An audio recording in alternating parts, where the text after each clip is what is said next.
At present, Dilip Kumar Polan is a renowned and popular poet and literary man. He has been able to express his literary talent in various fields of Bengali literature for a long time. His poems are quite popular among the readers. He regularly recites his poems in his own voice. He started writing poems based on various social issues around 3 decades ago. Still, he continues to write his poems regularly. He has always valued readers' opinion and criticism. His poems and books of poetry have been given specific criticism and praise by many prominent people. He has enough confidence in the young generation. He thinks that the young generation should be encouraged towards more literature, and for this, he has personally taken several initiatives. Recently, a book of his poetry was published in the Kolkata Book Fair, where he has been able to make people aware and happy through poetry about various social issues. The book has gained immense popularity among the readers. The language and choice of words in his poetry is quite different, exceptional, and a little different. He thinks that it can become possible to change many things in the society through poetry. Every poem written by him has variations in approach and subject matter. The language of his poems is simple and beautiful, so he has been able to win the hearts of common readers very easily. At a later stage, he is more interested in publishing his own book of poetry. And currently, he is working hard on that and writing poetry regularly. He has won many awards and been honored for writing poetry. He has another extraordinary talent. He can write Jatrapala songs and Jatrapala stories. Many Jatrapalas have been acted in rural Bengal based on his stories. He's constantly trying to make the society better and better by traveling and writing poems and songs. Even among his own professional engagements, he never separated poetry writing from the midst of those engagements. Rather, he continues to write poetry in the midst of those engagements.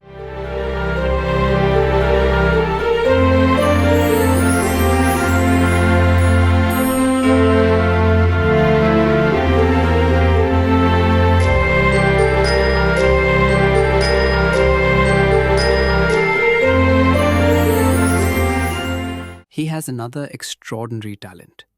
He can write Jatrapala songs and Jatrapala stories. Many Jatrapalas have been acted in rural Bengal based on his stories. He is constantly trying to make the society better and better by traveling and writing poems and songs. Even in the midst of his own professional engagements, he never separated writing poetry and left it in the midst of that engagement. Rather, he continues to write poetry in the midst of that engagement.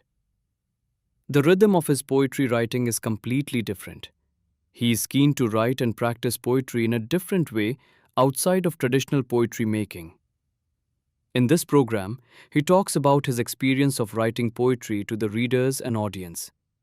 Hopefully, the audience will enjoy this event, and as an added bonus, he also recites his own poetry in his own voice. নমস্কার, আমি Dilip Kumar pollen. তা ছোটবেলা থেকেই আমার একটু লেখালেখি নিয়ে চর্চা করি আমি। তা বিগত প্রায় 25-30 বছর যাবৎ, ছোটবেলা থেকে মানে বুঝতেই পারছেন। তা লেখালেখি করতে করতে কোনো এক সময় মনে হয়েছিল, যখন যাত্রা নাটকের বেশ ছিল, সেই সময় কয়েকটা যাত্রা নাটক লিখেছিলাম, মঞ্চস্থ করিয়েছি এবং নিজে অভিনয় করেছি। নাম যদি বলা হয় বিষাক্ত সমাজ, শয়তান বড়া পৃথিবী, মুক্তি, এই ধরনের। পরবর্তী দেখলাম লেখালেখিগুলো নিয়ে আমি একটু ছোটোখাটো অনুষ্ঠানে মঞ্চস্থও করেছি এই কবিতা। তা করার পর একটু ইচ্ছা জাগলো বর্তমানে এই যে মোবাইল, এই মোবাইলের মাধ্যমে আমি অনেক সহযোগিতা পেয়েছি, যেটা যোগাযোগ করার জন্য কলকাতায়। তা এই বইমেলায় 2026-এর বইমেলায় আমার একটি বই, কবিতার বই প্রকাশিত হলো, ছন্দের তরী কবিতার বইটি।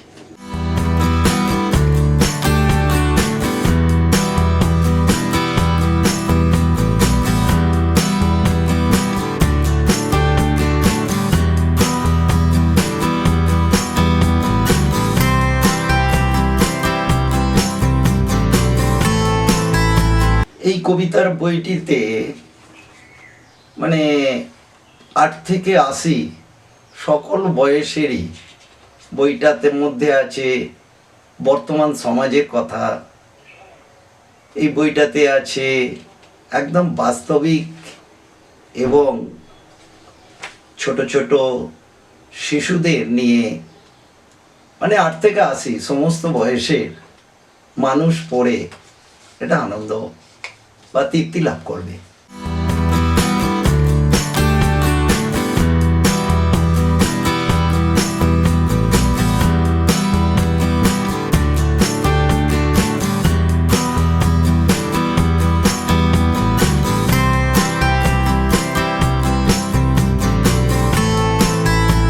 অলরেডি এই বইটি অনেকের হাতে পৌঁছে গেছে। আমি বইটি সকলের হাতে তুলে দিতে পারিনি, দ্বিতীয় সংস্করণ হয়তো কিছুদিনের মধ্যেই বেরোবে। তা বইটি পড়ে অলরেডি আমাকে মোবাইলের মাধ্যমে মেসেজ বা মোবাইল ফোনে বলে এবং দেখা হলেও আমার লোকাল যে সমস্ত মানুষ আছেন বইটি সম্বন্ধে বলে, আমি নিজেকে খুব গর্বিত মনে করি।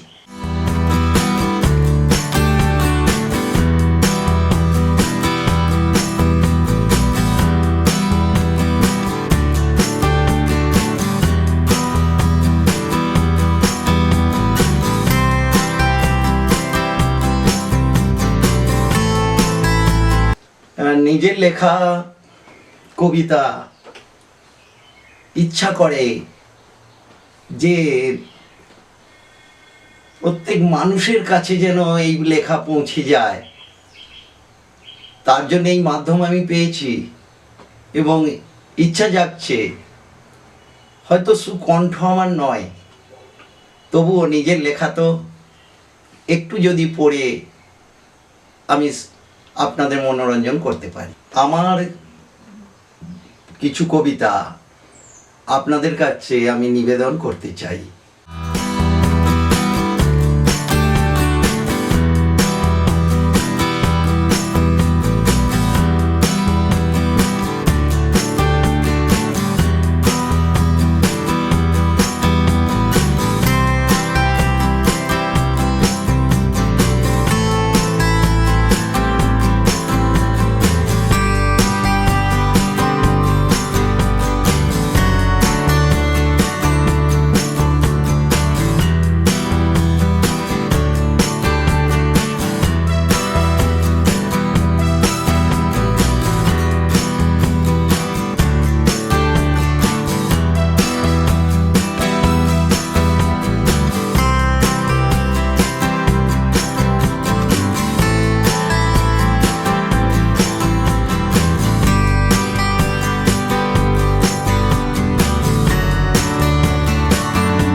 বৃষ্টির সন্ধ্যা, ঝিঝির বৃষ্টি কি অনা সৃষ্টি, মেঘ ডাকে গুরু গুরু, বুক করে দুরু দুরু, শোঁসো ঝরে একা একা ঘরে, ঘুটঘুট অন্ধকার, কেঁচ কেঁচ বাঁশঝাড়, গা করে চমচম, বাসন পড়ে ঝনঝন, মিটমিট জলে আলো, ঘন ঘন মেঘ কালো, ঘ্যাং ঘ্যাং ডাকে ব্যাং, কে ধরে আমার ঠ্যাং, হি ডাকে ভূত, হা হা হা হা, যেন জম্বুত, রাম রাম রাম রাম ভয়ে ভয়ে করি, হরি হরি বল হরি, হরি হরি বল হরি, ওই বুঝি হরিহর, গেল ঘর ভয়ে আমি তত্তর, কি করি ভয়ে যেন মরি মরি, খোকা খোকা করে মা, আমি বলি জয় মা জয় মা, ছুটে এলো মা ঘরে, আমি একা জড়িয়ে ধরে বলি আমি, এবার তুই আয় ভূত, জম্ভূত, কিংভূত, গেজভূত, চুপ কেন, কথা বল, দেখ তোরা গায়ে বল, ঠ্যাং ধরে নামাবো, ঘাড় তোদের মটকাবো, ভয়ে তোরা জড়সড়, দেখ তোরা কে বড়, থেমে গেল বৃষ্টি, এ তো প্রকৃতির সৃষ্টি, মেঘ ডাকা বন্ধ, দুহাত তুলে নাচি, কি আনন্দ, এ যে মহানন্দ।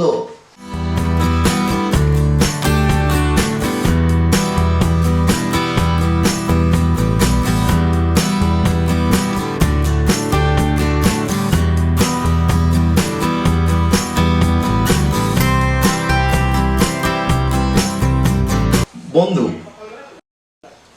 বন্ধু মানে সুখ ও দুঃখের সাথী, বন্ধু মানে দিন ও রাত্রি, বন্ধু মানে নিকট থেকে নিকটতম, বন্ধু মানে এক আত্মার পরমতম, বন্ধু মানে এক আত্মার সঙ্গে আরেক আত্মার পরিচয়, বন্ধু মানে পরম আত্মীয়, এতে নেই কোনো ভয়, বন্ধু মানে খিদে একজনের খাবার ভাগ করে খাওয়া, বন্ধু মানে সব সময়ের সাথী হওয়া, বন্ধু মানে নদ ও নদী, সাগর থেকে মহাসাগরে পারি, বন্ধু মানে অনেক পথ হেঁটেও চাঁদের পাহাড় উঠতে আমরা পারি, বন্ধু মানে আশা ভরসা, বন্ধু মানে বিশ্বাস আশ্বাস, একই যেন নিঃশ্বাস প্রশ্বাস, বন্ধু মানে প্রবলেম নো প্রবলেম, বন্ধু মানে শুধু বন্ধু বন্ধু বন্ধু।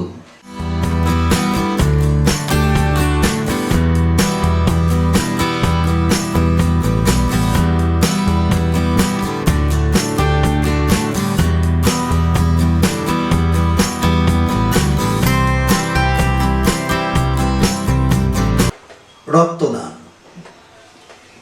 সময় তুমি হার মেনেছ, রক্তদানের কাছে 5টি মিনিট ব্যয় করলে একটি জীবন বাঁচে, হিন্দু মুসলিম জৈন খ্রিস্টান, রক্তের নেই কোনো জাত, রক্তদানে রক্ত দিয়ে জাতি ভেদাভেদ করো উৎখাত, ফলেও হয় না ফুলেও হয় না কোনো গাছে, মানব দেহের রক্তে কেবল তবেই জীবন বাঁচে, আসছে ছাত্র আসছে ছাত্রী, আসছে মা বোনেরা, আজকের দিনে রক্তদানে প্রাণ বাঁচাবে যারা, মুমূর্ষ রোগী তাকিয়ে থাকে একটু রক্তের তরে, আজকের দিনে রক্ত দিলে গর্বে বুক যাবে যে ভরে।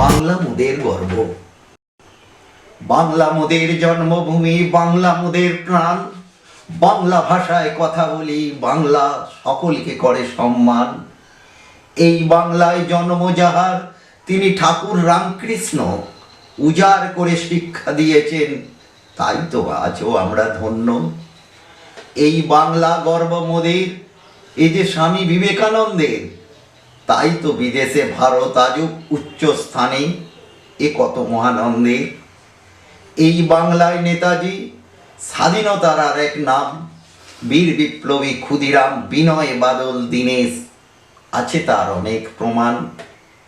ওরে, এই বাংলায় বিদ্যাসাগর যিনি বাংলা ভাষার স্রষ্টা, এই ভাষাতেই কত কবি সাহিত্যিক পেয়েছেন প্রতিষ্ঠা।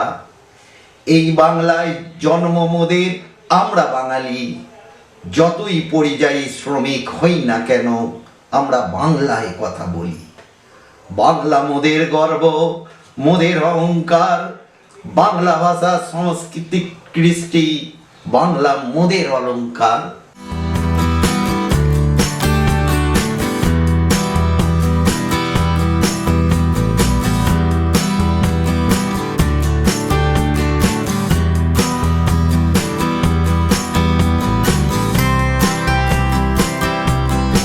এ কেমন নববর্ষ, লকডাউনে ঘরে বসে 12 তারিখ ভুলে একাকার, সময় কাটে না আর একই নববর্ষের বাহার। ভুলে গেছি বন্ধুতে বন্ধুতে হাত মেলামেলি, ভুলে গেছি আপনজনকে কাছে টেনে নয়তো কোলাকুলি। দেবতারাও করেছে এখন মন্দিরের দ্বার বন্ধ, বাজার হাটে ভিড় করছো কেন, তোমরা কি অন্ধ? পৃথিবী জুড়ে আতঙ্ক, নাম যে তার করোনা, মানুষে মানুষে কাছাকাছি মোটেই সে ভালোবাসে না। জগৎ জুড়ে শ্রেষ্ঠ জাতি হয় যদি মানব জাতি, তবে করোনা তুমি হবে তাদের হাতেই জব্দ। লকডাউনে ঘরে বসে রাস্তাঘাট করো মানব শূন্য, একেবারে নিঃশব্দ।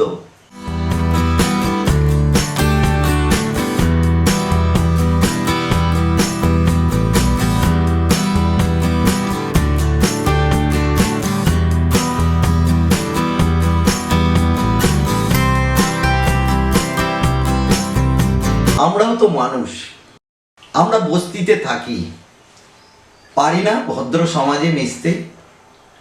ইচ্ছা থাকলেও নিজেকে অন্তরালে লুকিয়ে রাখি, পাছে হয় নিজের পরিচয় দিতে। প্রশ্ন আমরাও তো মানুষ, ইচ্ছা জাগে অন্তরেতে, তাই একটু মন দিই লেখাপড়াতে। বস্তিবাসীদের কাউকে রাখবো না নিরক্ষর, এই প্রতিজ্ঞা আমার। কিন্তু সব কিছু ভুলিয়ে দেয় যখন বৃদ্ধা মা ক্ষুধার জ্বালায় নীরবে ক্রন্দন করেন, অন্ধ বাবা লাঠি ঠুকে ঠুকে ভিক্ষার ঝুলি হাতে নিয়ে বস্তির কুটিরে ফেরেন। মনটা দুষ্কৃতিকারী হওয়ার প্ররোচনা দেয় আমাকে। তখনই সেখান থেকে বেরিয়ে এসে রাস্তায় দাঁড়াই বস্তির ছাপ গায়ে মেখে, বৃদ্ধা মায়ের ক্ষুধার জ্বালা নিবারণ করতে, অন্ধ বাবার কষ্ট দূর করতে, ভাই বোনেদের মুখে হাসি ফোটাতে।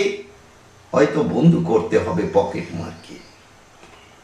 আমাদের দুরবস্থা দেখে বিদ্রুপের হাসি হাসি যারা বারবার, তারাই আমাদের ভাবে ইতর অমানুষ। আর ভালো যারা করতে পারেন তাদের সময় কথা আমাদের কথা ভাববার।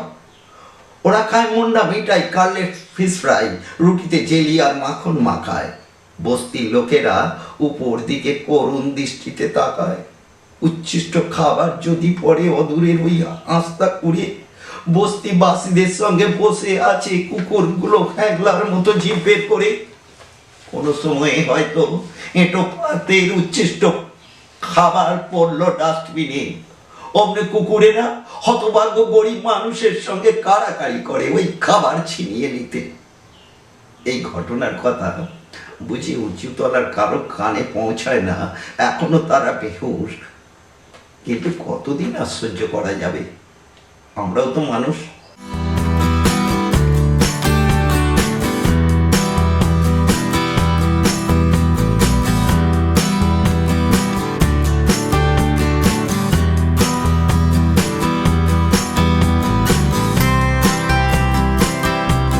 মা তুই থাকবি কতক্ষণ?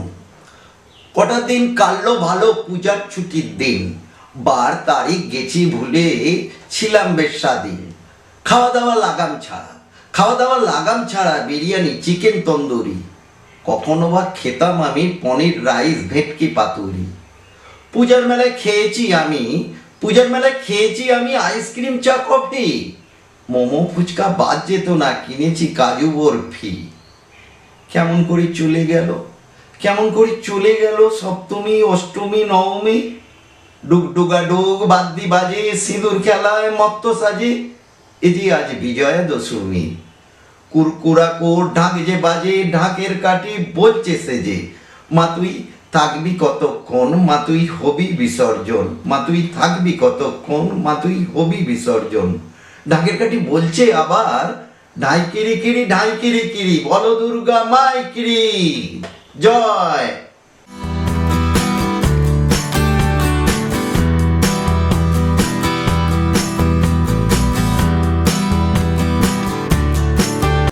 আট থেকে আসি, আট থেকে আসি সবারই আশা, শব্দের দিশারি মন ভরাবে, আছে শব্দের ভালোবাসা, রকমারি কবিতা ভান্ডারে আছে ভিন্ন স্বাদের আশা, একবার পড়লেই কবিতা মন চুরি করবেই, নেই কোনো বিশ্বাস। ছোট ছোট বন্ধুরা পড়ো যদি এই বই, মোবাইল ফেলে দিয়ে খুঁজবে আরো ছড়া কই ছড়া কই ছড়া কই, ধরবে যে মায়না কুরকুরে চকলেট চিপস দিয়েও থামে না। মোবাইল গাড়ি পুতুলোরা চায় না, চায় শুধু ছড়া আর কবিতা, তাই এত কান্না পায়ে যদি শব্দের দিশারির সন্ধ্যা, রকমারি কবিতায় ভুলবে সাদের ওই আস্বাদন।